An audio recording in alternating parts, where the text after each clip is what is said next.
wanted to talk about how to stop losing trades and using Market Cipher script. Most people tend to focus on one thing and they base their judgment or their trading entries solely on stuff that doesn't really influence price or doesn't have huge impact on the very direction of price. Why am I saying that? Because the Market Cipher script has structures, two structures. We have the structure A and we do have the structure B. The structure A is basically what we see here, your signs, your symbol signs. And in as much as all have different roles in trading, it's very difficult to base your trading decisions. So let me give you a typical example.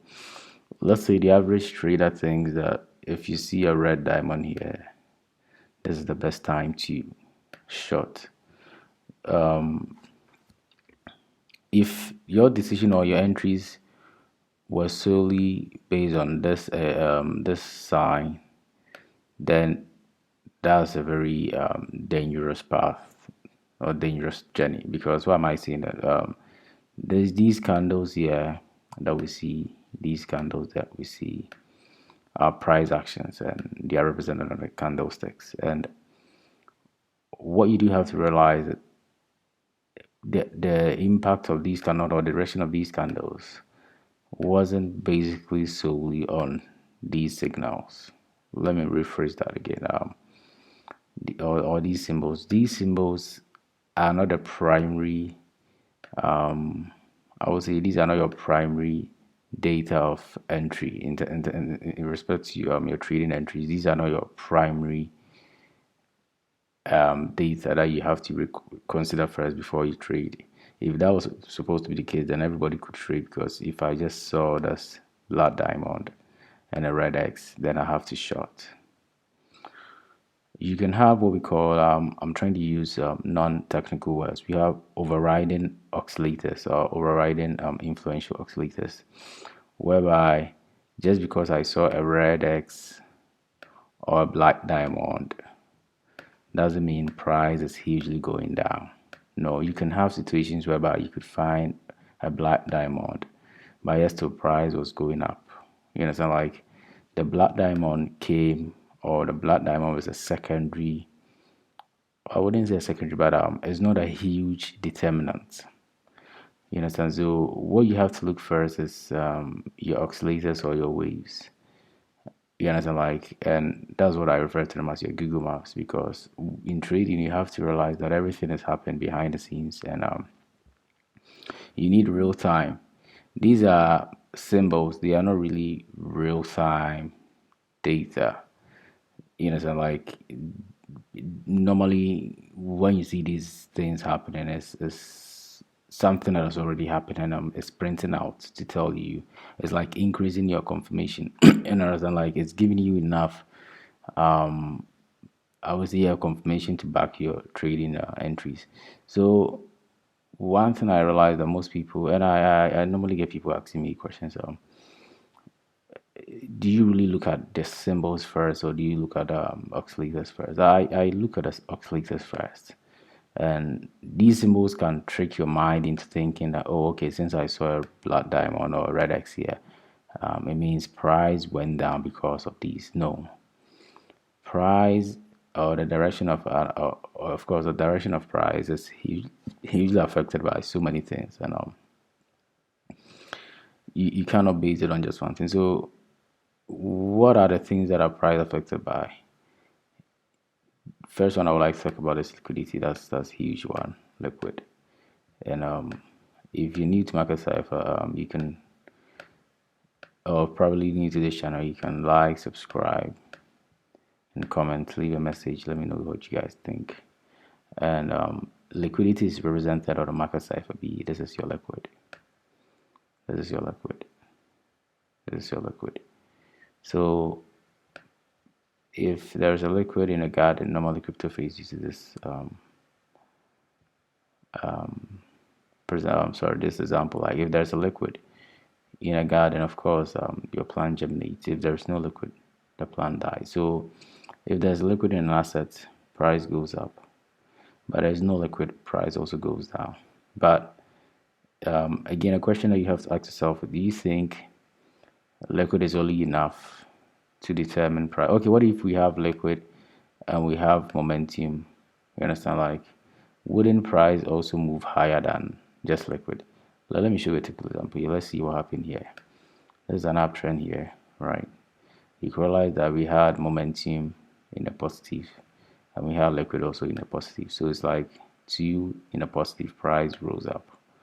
Again, like I was saying, just because we had liquid in a negative doesn't mean momentum in the positive wouldn't push price. Let's see what happened here.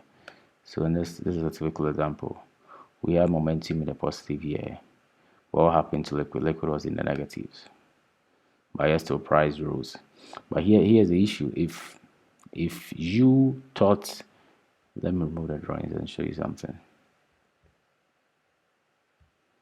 If you thought just because you saw this red X, right, price is going down, then you're wrong. See the overriding or the influential oscillator here. We saw a red X here, which is a bearish signal.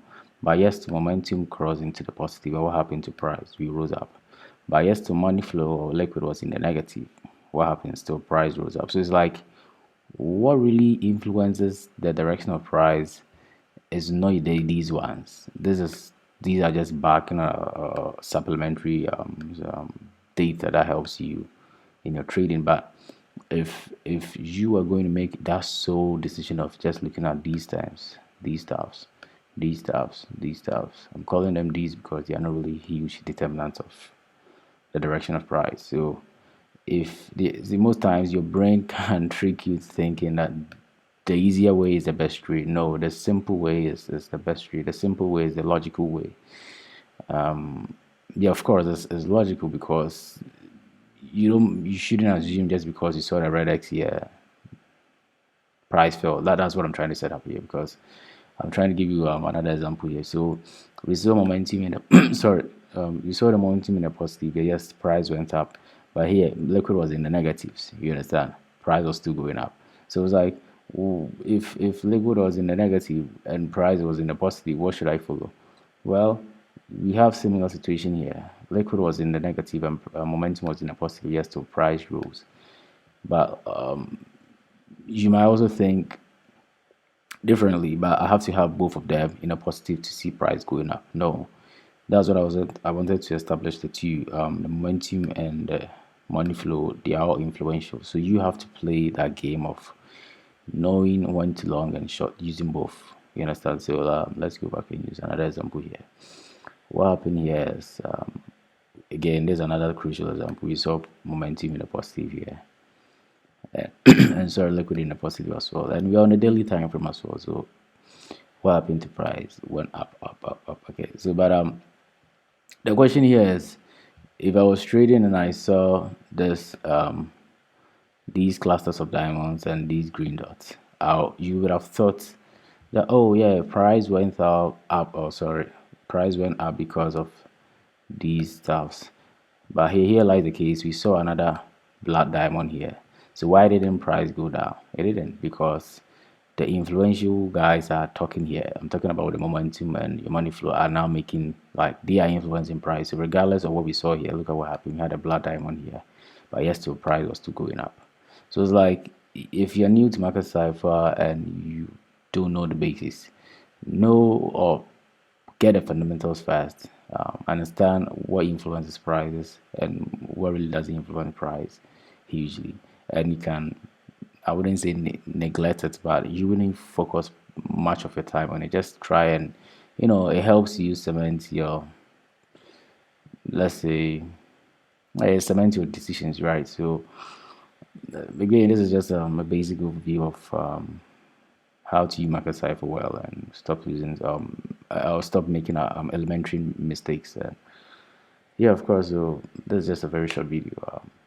Like I said, there's always good videos out there, and I'm always trying to put my very best and deliver the best video for you guys. So Until then, have a nice time, people. Peace.